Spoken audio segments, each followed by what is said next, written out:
Welcome back to the Deeper with Red podcast. This is Red, your show host, and I am here today with a very special guest. This is Laura. Hi. So if you don't know, Laura is my wife. She's also my submissive, and we've lived together now We've lived together for 8 years. We've been together for 10 years, married 7. And that's why I have her around, because I can't keep up with these dates and numbers and all that kind of fun stuff. Today, I wanted to bring up a topic for you guys, and hopefully this will be something of value to you. We want to talk about drop. What is drop? Now, that can be subdrop, top drop. It doesn't matter. It affects everybody. And one of the reasons I wanted to have Laura on with us today is she's an expert in drop. She's dealt with drop over the years, and hopefully she can give some great perspective from more the bottom submissive side. And kind of go from there and see how this plays out. So let's start with, what is drop? How would you describe what drop is? So the technical explanation, I guess, is that drop is a drop in endorphins. You get endorphins when you play. You get endorphins when you run. That's why they call it a runner's high. You get endorphins in many different ways. When those endorphins go away, that's what drop is. Correct. So yes, as we're playing, we build up a lot of the endorphins. We build up a lot of the different chemicals that play into the fight or flight scenarios that play out in our bodies. And so we get all that huge rise in all these chemicals that hit in us. So once everything stops, the scene is over, everything is kind of cool and chill, all that has been built up in us now has to come back down. And so that's why it's called drop, because suddenly all these endorphins, all these chemicals are just dropping in levels completely out of us. So definitely we know what drop is. We know that it is chemicals in our brains doing crazy and weird shit. That's why we have so much fun while we're actually playing, because we're getting those highs. Right. What does, and this is from a submissive perspective for you, when you're dealing with drop, what does that feel like for you? Drop for me varies. It can be anywhere from angry to sad to just kind of melancholy and blah, cold, sometimes hot, needing food. There's a lot of different ways you can drop. For me, generally, drop is mostly just kind of sad and melancholy. Do you feel any sort of a physical reaction to this, or is this mostly just mental, emotional type of feelings that you're dealing with? Overall, I would say it's mostly mental, emotional, but there are physical aspects to it as well. You feel cold. That is part of the endorphins leaving your body, tends to make you feel a bit cold. There is tired. I do feel tired quite often when I drop, whether it's needing a nap or just an extra cup of coffee or something along those lines. God bless our coffee. Gotta have it. So it is both. It's physical and mental and emotional. When you're talking about the mental, talk to me a little bit more about what mentally you're dealing with in that aspect. So mentally, it is a bit of doubt, worry, fears. Am I good enough? Do they still like me? What if this part of this is too much? Maybe I shouldn't let them know anything because I don't want them to be concerned. I'm going through this alone, kind of things. Being unsure, I think, is a good way to explain that. A lot of unsurety, a lot of anxiety and worry. What about the emotional aspect? What really hits you from an emotional standpoint? Sometimes it's something I can't explain. There are times I feel like I want to cry, and I have no idea why I want to cry. It's just all of a sudden I feel like I want to cry. It could be I saw a puppy or a cute kitty, and, just the overwhelming emotion of, okay, it's just a cat. It's just a dog. Why am I wanting to cry over this thing that normally I'd look at and be like, oh, it's cute. But now I'm, waterworks and need the tissues and blubbering mess. So it kind of varies and depends on you personally, I think. Let's talk about that just a little bit, because we do have a dynamic. This is not necessarily just pick up play between us. When it comes to these type of feelings, whether it be the emotional, mental, even the physical, How does that relate to me as the dominant in our relationship? Are there any aspects of being your dominant that play into how you feel when it comes to your emotional or mental questioning and concerns? That has evolved over the years. In the beginning, very much was afraid I would let you down and I would disappoint you in some way by dropping either fast or slow, or maybe I didn't drop enough, or, I didn't feel this thing or that thing, or maybe I felt too much. Now it's more of, am I annoying you with my drop? Because I can be annoying at times, whether it's I want this candy or this thing or that thing. All the candies. All the candies. So it's one of those things now. I don't worry about the disappointment as much. I don't worry about the unsure if I'm dropping properly from what everybody else says or anything like that. It's more of just, am I annoying you? I think is the biggest at this point, but that's 10 years then. I gotcha. So something else that comes to mind. I know that there are times where you've not really been sure if you're dropping. How does that work? Do you feel like maybe I'm dropping, maybe I'm not? Is it always for sure that's what it is? No, I don't always know for sure if that's what it is. When I think I might be dropping, I look at a few things. How long has it been since we played? How heavy did we play? And even with that, it's not necessarily how heavy, how emotional was it? That plays into it a lot as well. And if I'm unsure if I'm dropping, I still do the things that I need when I do drop, just in case. That way I'm staying on top of it. I know that if I am, okay, great, these are the steps I need to take. If I'm not, well, I just gave myself a little treat. I get it. From my side as a top, not a lot of tops realize sometimes that we're drop. We can have some really awesome experiences and still fall prey to dropping. I actually just had it happen to me recently, and it was the weirdest thing. Just to set the stage for you guys, we had done a double scene that night. We were at a play party, and I had done a scene with Laura, and then immediately after I had done the scene with another submissive that I have. And it was intense throughout, from start to finish, and there was no break in between. I played extremely heavy with both, very sadistic in both, and really allowed my own sadistic nature to come out, which it doesn't happen very often, not to that level. We were very much in an enclosed environment. There wasn't a lot of people around. So it really became very intimate as well. And it was a wonderful night. I had a blast. I enjoyed the hell out of it. But then like the next day, or actually 2 days later for me, because I know we had some other stuff come up, all of a sudden that morning I felt blah. That morning I was kind of like low energy. I think I'm dropping. The world is just blah. And I could feel that myself. I think I actually asked you if you were dropping because you seemed very blah. That's probably true. What was weird, though, is you had gone later in the day and laid down to take a nap. And then suddenly that blah feeling went from to full on, oh my God, I am going to explode. It was the craziest shift. I was so antsy. I wanted to tear something apart. I wanted to it was like all the adrenaline was just flowing through me in just this crazy way. And I was even thinking I should go to the gym because I've got all this energy now. I should go to the gym. But then I knew better because I would have pulled something. I would have gone and worked myself so hard. And for hours, I stewed on this. I stewed on trying to figure out what in the hell is going on. Why am I feeling so ragey? And that was the only word I could think of. I wasn't mad. I wasn't angry. It wasn't that I was pissed off at the world. But God help me, I wanted to rip something apart. I wanted to shred something bad.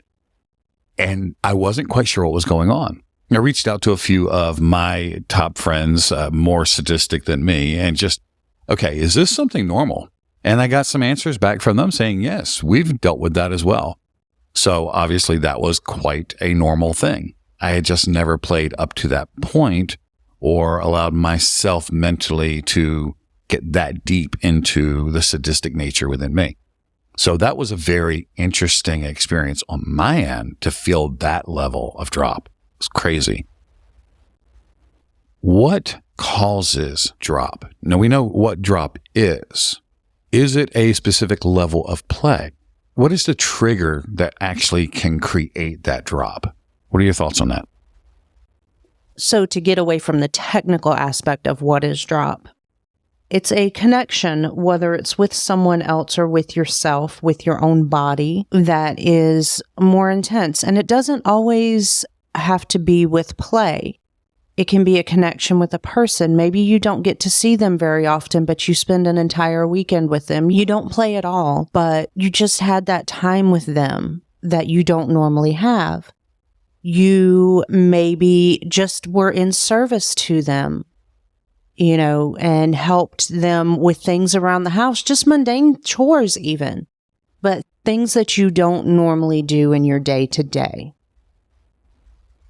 So something that's connected you, something that's really bonded you with that person, an experience is what's doing that and causing those levels to trip off.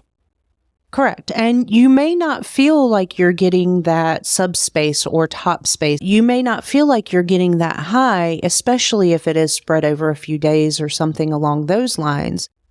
Imagine you go on a week-long vacation and it's this great thing at the place you love, and you just have the most amazing time. Maybe only one or two minor things happen that weren't great. And then you come home and now you're like, exhausted. I just need a vacation from my vacation. And that is the same thing, because you had this wonderful, amazing experience. Even if it's something you do every year, twice a year, you still had this amazing, wonderful experience. So now you're coming down from that experience. I get that. I know for me, when I take a weekend, I just get on the motorcycle and ride. And I've had just this wonderful, amazing experience. Come back, I am chill, like chill AF, but then there's the drop that comes after that. And some people say it's, getting back to regular life and getting back to work.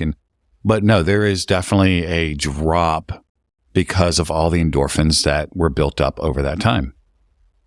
Actually, getting back to work, getting back to regular life is a part of it, because you do have responsibilities. You do have things you have to do. I can't do this thing.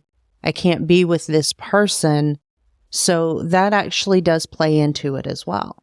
I would not disagree with that. No, I think you're right. I think part of it is having to come back to reality, because a lot of times these experiences, whatever they are, it's a step outside of normal day-to-day reality. So yes, you have to come back to reality, and it's never nearly as fun. And there is a little bit of that disappointment and that drop and that, okay, fine, I'll go to the damn grocery store. Exactly. I know for me, my first experience with drop, it was unexpected. I was fairly new to the entire lifestyle. I just recently started exploring BDSM and trying to figure out what all this meant. And I had connected with this woman, and it wasn't anything intense. We didn't do like a scene or anything like that. At that point, I didn't know how to do a scene. I wasn't into any kink play because I didn't know any of it. We just had a really great bit of time together. And I thought it was just really good, intense sex, and it was wonderful. Hours later, and I'm not kidding, hours later, I get this message from her that she is just beside herself. She is feeling so bad, and she is feeling a bit angry, and she's dropping. But we didn't have a word for it. We didn't know what that was. It's kind of the reason why I wanted to do this episode, because we didn't have that information then either as to what that even was. She did do some research online. She found some information that talked about what drop was. And so she's immediately reaching back out to me. This is subdrop. What do you know about it? And of course, I knew nothing of subdrop at the time. I was new. I didn't know what I didn't know.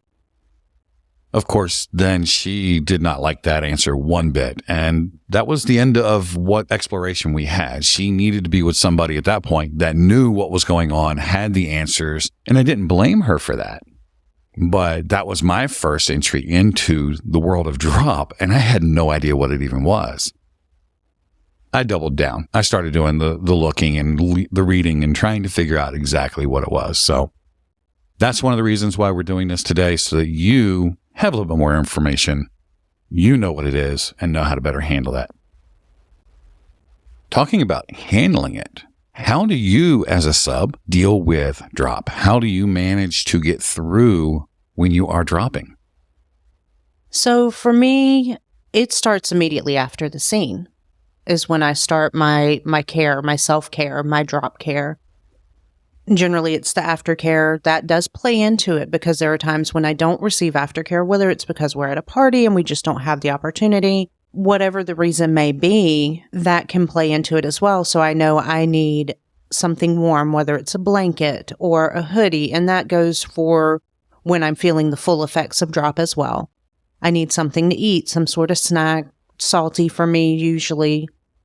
That's right after we play. When I'm actually dropping, I crave sweet 95% of the time. And it varies, but I always give myself that pass to have the sweet stuff, to have the jelly beans, to have the peanut butter M&Ms, which are my current obsession, to have the sodas, to have the little snacks and things like that, because those are what's needed. I have my stuffed animals so I can cuddle with my stuffies. They make me feel a little bit better. If I have something that has the scent of you on it, that helps as well. You know, just the normal things that bring me comfort in general are what I have. When I was working, that made it a little more difficult because there were things I had to do at work. I couldn't just sit and not do anything all day. But I had my sweater or a hoodie or something to keep me warm, because I would always be cold. Of course, office spaces generally are. I would have maybe a small little stuffed something on my desk that I could just kind of play with or rub a little bit that wasn't anything out of the norm. Maybe a heating pad to help with the warmth. Some candy, a candy bar or something I can kind of snack on. Maybe a quick text to say that, hey, feeling this, missing you, whatever it may be, so I could get a few words of reassurance from him as well during the day. And so he would know where I was at and be able to offer some reassurance throughout the day also. And yes, there are times that we've had situations where aftercare wasn't necessarily possible.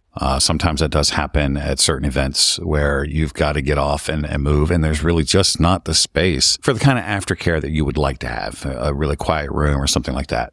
And then as we have gone further in our relationship and experience, there are times where the aftercare, the immediate aftercare, isn't as needed in the moment. It may generally come a little bit later.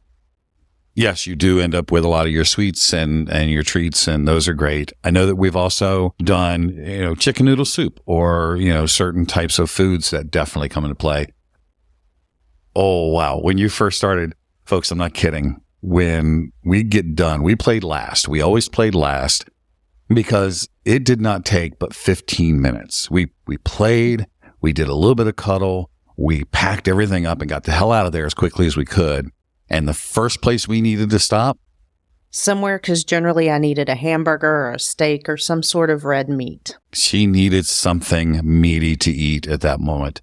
And so we would find the nearest restaurant, we'd get in there, we'd place our order, and God help them, I was hoping that they didn't take forever to make the stupid food, because half the time we would be waiting for the food and the time clock was ticking. And then suddenly it just flipped and she's like, I don't want it. I'm not even hungry. Never mind. Eat, enjoy. Go ahead. Please eat your food. But I don't want it. Yeah. That generally did happen. That was in the beginning. That was before I knew what steps to take after play to help slow that process down, to help with that process before I could control those things as well. I can actually control my drop now much better than I was able to before. I can feel that, hey, it's coming on. Okay, well, I'm not in a place where I can do that. Maybe I'm out in public. Maybe I'm with family. Something is going on. You're at work. Whatever that may be, now I can say, okay, I feel drop coming on, but kind of put it on hold, so to say. I'm still going to feel it. I may still seem a little sad, a little melancholy, maybe a little tired. And if anyone notices, anyone asks questions, are you okay? Yeah, I'm just tired. It's been a long day, even if it's, 9 o'clock in the morning. If you're in a job, they will understand that, even Yes. at an hour in. But that has come with time and with experience and with learning. Before, it was pretty immediate, and I had drop twice. I would have the drop immediately after play, where I Yes. had to have food. I had to get something in me very quickly. Once I got food, I was generally pretty okay. You were. And then either later that evening or the next day, my drop would hit. And it would either hit as extreme anger Mm-hmm. or extreme sadness. Yep. And I didn't understand why with either of them. The sadness I kind of got, but the anger, I'm like, what the heck? Why am I angry? Because that's how my body decided to process it that day. The reason I wanted to share that story wasn't to embarrass or to do anything along those lines. Absolutely not. No, it was more so because that's the story for us in the beginning where there wasn't a lot of experience. Did not know exactly what it was, did not recognize it, did not know how to account for it, how to process it yet. That's important for you to know if you're new to this, because you may not quite understand what it is you're feeling. You may be angry. You may be beside yourself trying to figure out what in the hell's going on and not really have any sort of a reasonable, logical answer in your head as to why you're feeling a certain way you're feeling, especially after you just had a great scene with somebody. Sometimes it takes time to recognize this stuff. It does take time to recognize it, and it takes time to recognize that everyone drops differently. You can ask 10 people how their drop affects them, and you will get 10 completely different answers. There may be some overlaps there, like the general sadness, the general possible anger, things like that, but you will still get 10 different answers, and you'll get 10 different answers as to what helps them process and helps them through it. Correct. For me as the top, I'm still learning what to do to process it for me because I've not dealt with it nearly as much. My endorphins do rise, but they don't always rise to that level. Partly because for me, in my mind, the way that it processes is I have to be in control of everything throughout the entire scene. So I don't let myself get too far carried away. Therefore, my endorphins don't quite get up as high as somebody who is full on, maybe from a bottom side, fully immersed. But this last situation for myself in dealing with drop, that was new. It was something for me to learn from. So learning how to process out the extra energy, learning to recognize that and understanding that this is normal. At the time, I had no clue what it was or why. So that was weird and it was confusing and it was scary in some ways. Even as a top, guys, it's scary when you're dealing with drop for the first time. So that's okay if it scares you. But now that I've gone through that, now that I've processed that out, I have a better understanding of what it feels like for me, better understanding of maybe the things that I can do. Later on in the day, I did go to the gym, so that definitely helped, but that was after I kind of amped down just a little bit because I did not want to hurt myself. So it's learning those things, though, that help you to self-soothe. I know people that deal with drop, they need to have good sex with somebody. They need to get out and run. Sometimes they just need to get more of those endorphins out to help level it back down. And that's just it, too. If you have the opportunity to get your endorphins back up a little bit, that will help to lessen the drop as well. That's where having something like a good steak, a good burger, that red meat also helps to do that. If you're vegetarian, whatever your go-to is for that, something with good protein is very important. I know people that'll eat yogurt after or something along those lines, and that's actually a great thing. It's something quick and easy that helps to bring those levels back up, not just your sugar levels. Get out and run, exercise, listen to music, do whatever it is that normally makes you happy.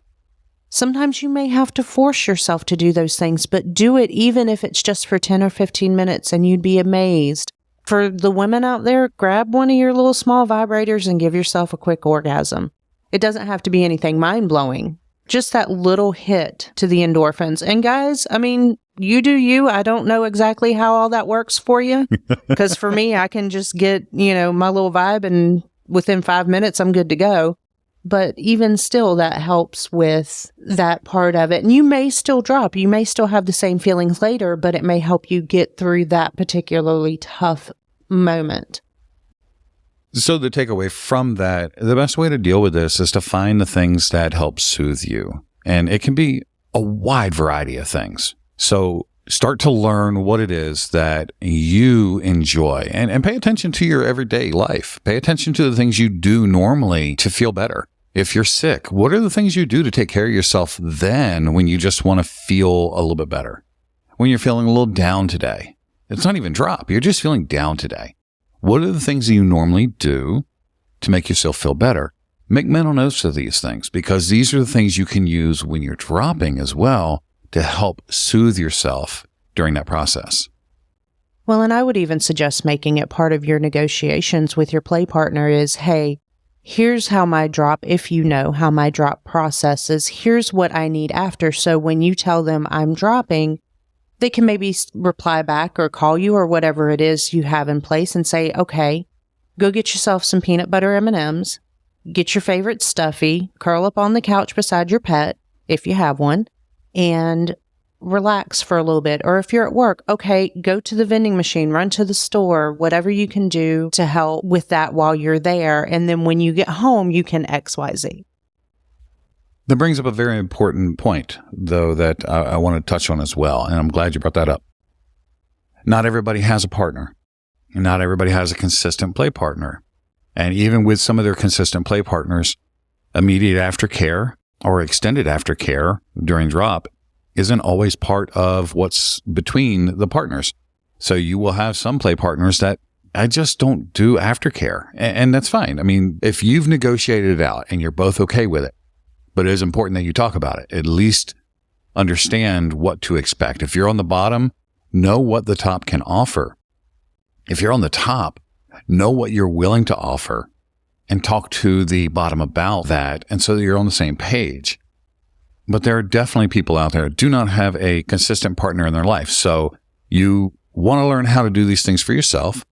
If you have a friend that knows that you're in the lifestyle. Yes. Somebody you can reach out to and say, hey, I'm going through this.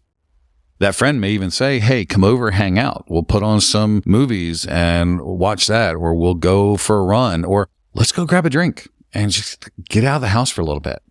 Or they could even be the ones that remind you of, hey, okay, this is what you need to do. Go get your stuffies. I say stuffies all the time because that's my go-to, but go get whatever it is your comfort thing is and do that. Take care of yourself in that way to remind you, because sometimes when you're in drop, you don't always remember or think of all the things that may help you. And one more tip that you can do in that situation. Let's say that you don't have that consistent partner and you don't have that friend that you can talk to about this lifestyle, which that happens. While you're not in the middle of drop, write down the things that make you feel better. Put them someplace easy that you can get. That way, when you are in this place, when you do feel that, you're trying to think of, oh God, okay, I need to feel better. I don't like how I'm feeling right now. What can I do?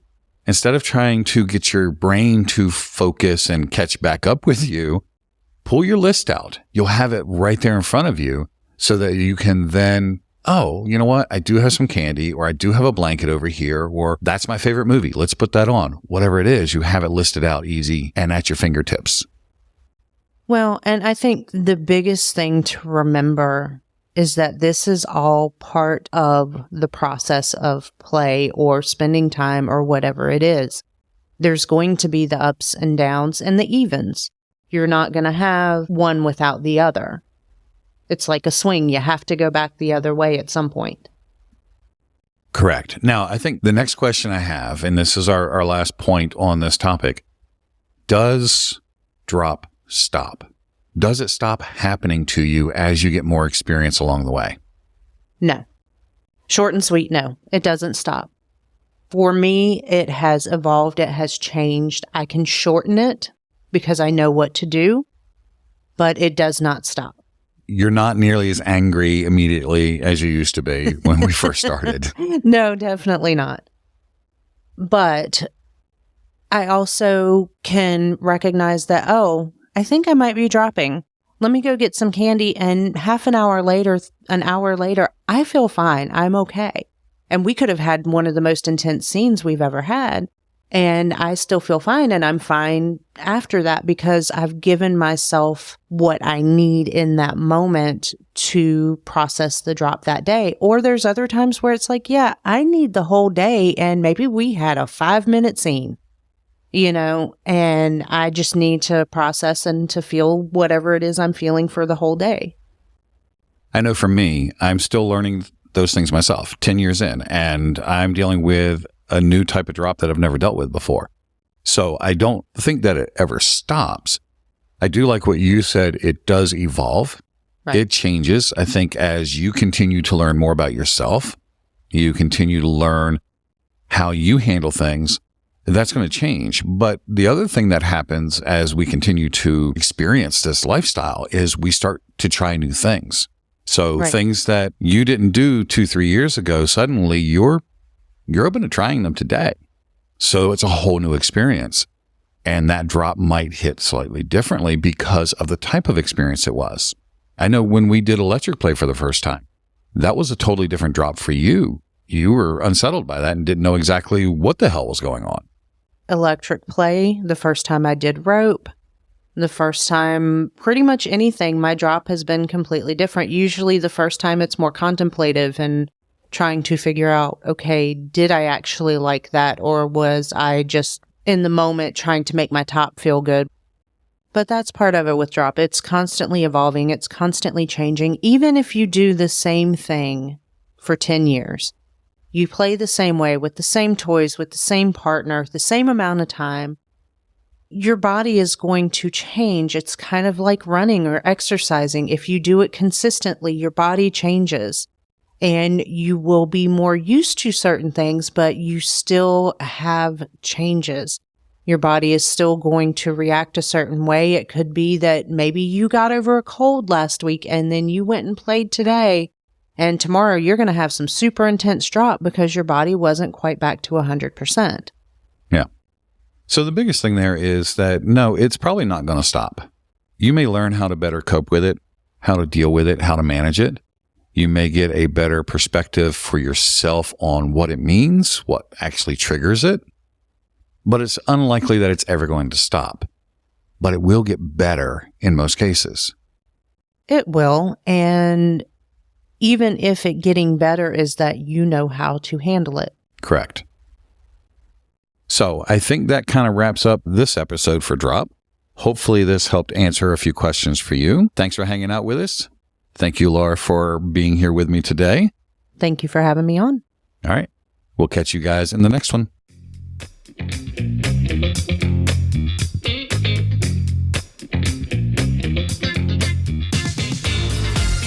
Thanks for tuning in to the Deeper Podcast. I hope that you not only enjoyed the episode, but maybe something new jumped out at you. Hopefully something that changed your perspective and maybe has you thinking a bit more. I'd love to hear from you. If you have comments, show ideas, or questions, please check out the show website at deeperwithred.com. Click on the feedback tab and send a message there. You'll also find other episodes, related materials, and even ways to show your fan support right there on the website. So we'll see you there. Until next time, whenever or wherever you can, go deep.